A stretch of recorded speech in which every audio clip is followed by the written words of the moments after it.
people who are desperate. So ungashumayela kude kuphela ixesha. If you really know about ancestors, why ungakwazi umohlula umuntu oskemayo, umuntu othetha inyani? If uyazi more about God, why ungamohluli umuntu oskemayo nomuntu othetha inyani? Why it's easy to be scammed? Nina niskeme kalula nje kanjalo.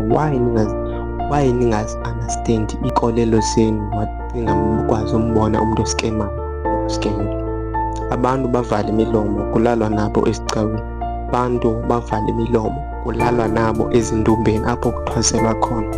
Umuntu ubizwa ngethwaso ahlale for 5 years, oko kwakuthiwa uyathwasa, kulalwa naye. Wajika wangumfazi umntana ona 6 years, kulalwa naye. Omnye khonze for maybe oko wayesecaweni, umfundisi olala naye, kulalwa naye, akathethi. Kanti into enyile ecaweni